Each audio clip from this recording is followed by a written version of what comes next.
Let's dive into a fruit that most people outside Africa have literally never heard of, Ximenia, often called wild plum even though it's not remotely related to true plums. This fruit shows up in the dry savannas, grows with minimum water, survives harsh sunlight, and still produces berries that have fed generations of communities. When modern nutritionists finally turned their attention toward it, the response was basically, wait, this thing existed all along. Ximenia comes mainly from sub-Saharan Africa, particularly Namibia, Botswana, Zimbabwe, Mozambique, Tanzania, and South Africa. Traditionally, kids would eat it raw in the countryside because it grows in open fields and roadsides, and there is no real cultivation needed. The tree simply survives. The flavor, sour tart when unripe, slightly sweet and oily as it matures. It has a faint almond aroma because the seed contains oils chemically resembling almond, palm, and marula oils. Now, agriculturally speaking, this fruit thrives where many commercial crops fail. We're talking about areas with seasonal droughts, nutrient-poor soil, and inconsistent rainfall patterns. It's like the fruit version of that friend who never complains, adapts to everything, and somehow always functions. Historically, Ximenia was used not just as food but also as medicine, skincare ingredient, livestock feed, and natural dye source. Indigenous communities used its leaves and bark for pain relief, wound healing, and digestive issues. The roots were often crushed into a bitter paste for stomach discomfort.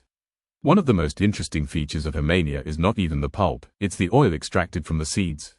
The seed oil is rich in long-chain fatty acids, some rarely found in mainstream edible oils. Today, cosmetic companies use Ximenia oil in high-end skincare lines because it has high emollient properties, improved skin barrier support, slow absorption profile, anti-inflammatory compounds. Basically, it moisturizes deeply and stays there long enough to matter.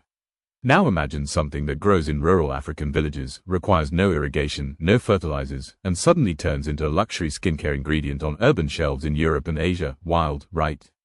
Nutritionally, the fruit pulp contains antioxidants, vitamin C, essential fatty acids, unusual for fruit pulp, and phenolic compounds.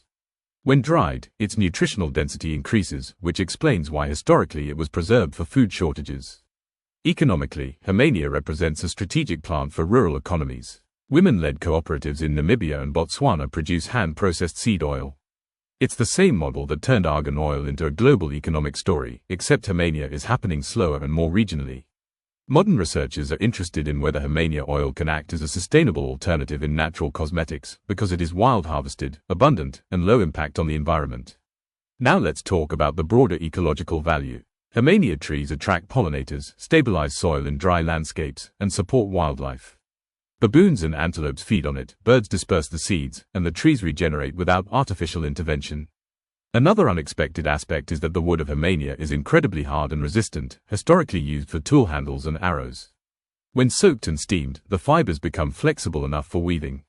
When Ximenia is fully ripe, the pulp becomes soft with a distinct oily taste, forming a natural jelly texture.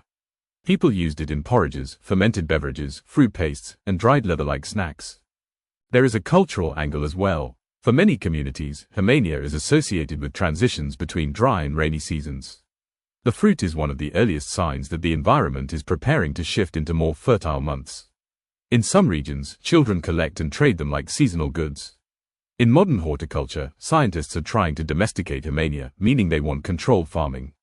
But the tree resists domestication. When placed in irrigated soils, it grows faster, but fruiting becomes irregular.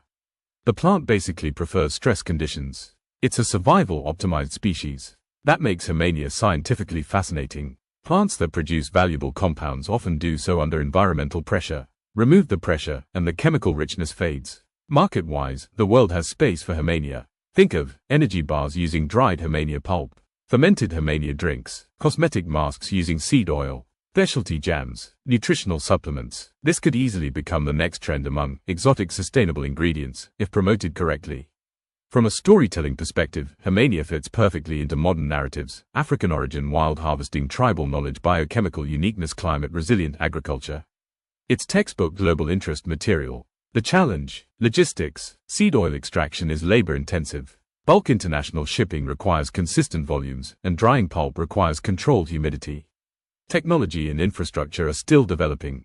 Despite this, Ximenia is part of a movement, one that shifts value into regions historically ignored.